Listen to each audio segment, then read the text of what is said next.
morning, students. How are you? Hope you all are doing good, right? So we already know that our Chrysalis books have two volumes. That is, one is Studio 1 and the other one is Studio 2. So we already done with Studio 1, 1 to 6 lessons. Now we are going to start with the 7th lesson, that is in Studio 2 book. Remember, this is Studio 2 book lesson, that is 7th lesson. If we open it,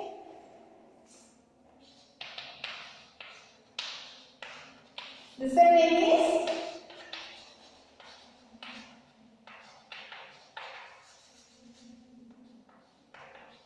States of Matter. What is our lesson name? States of Matter. If you see what is states of matter, so before going to the lesson, here they gave some of the activities. That is, this is our first activity where we have to identify what is given in the box. So generally we know that these states of matter is called, there is three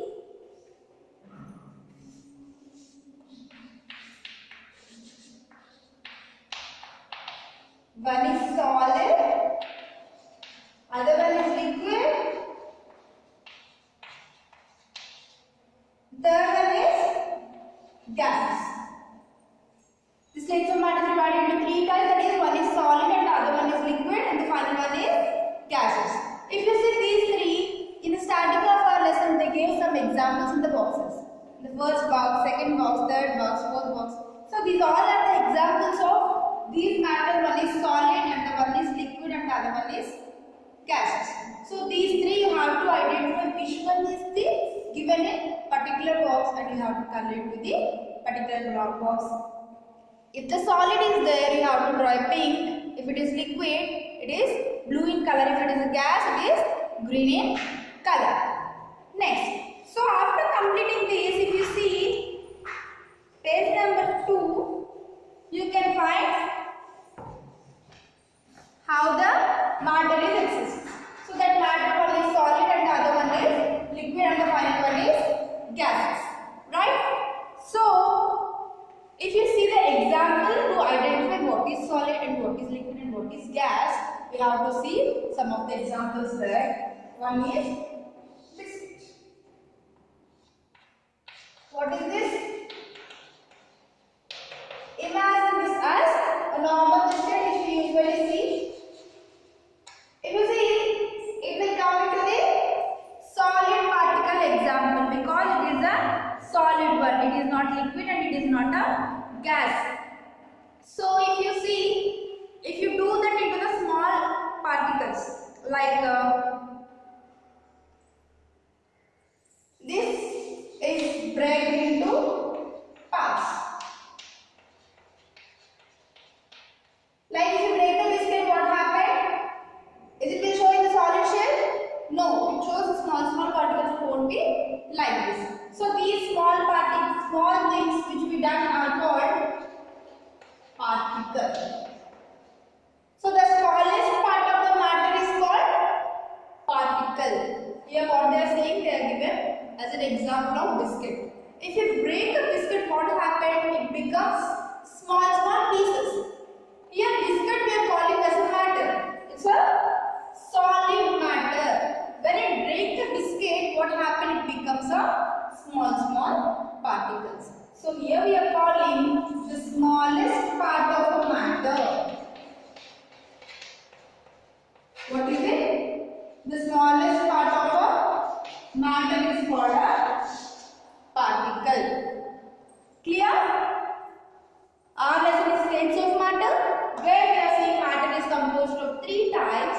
One is solid, the one is liquid and the other one is gases.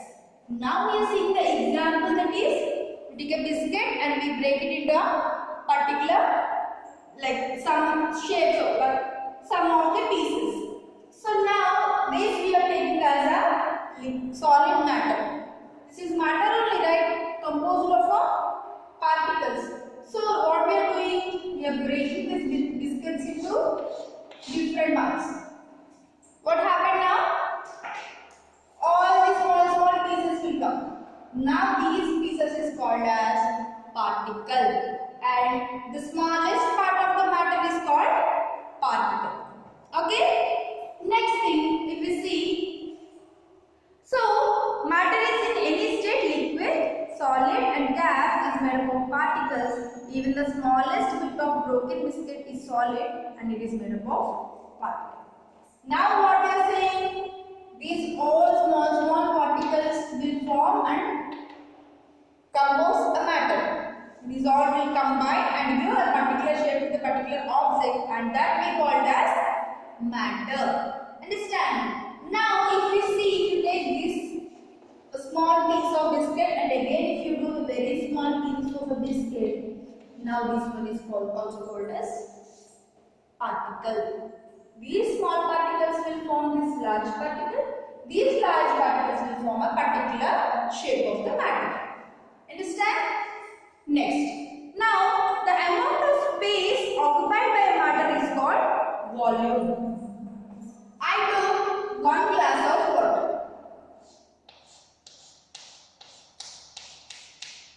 Assume this as a glass of water.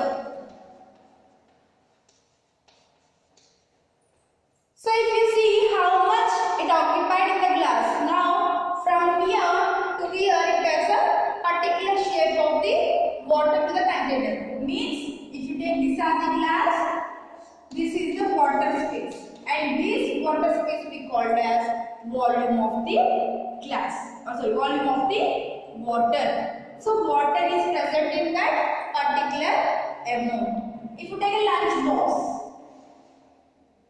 you put a lunch box in here and this is the empty space. Now we called as space, like whatever you given to the rice, volume of the rice. Understand? So this is about the matter. Matter is composed of small particles we discussed. Coming to the glass of water, volume of the water depends on the how much quantity taken. And also same in the lunch box also. These are the examples. Okay.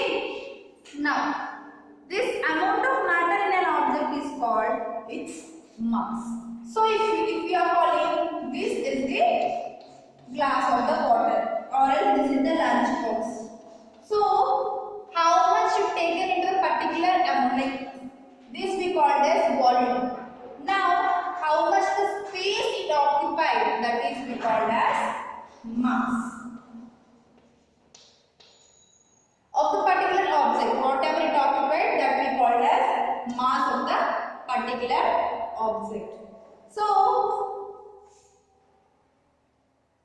if we see how much space it occupied, we call it as a volume.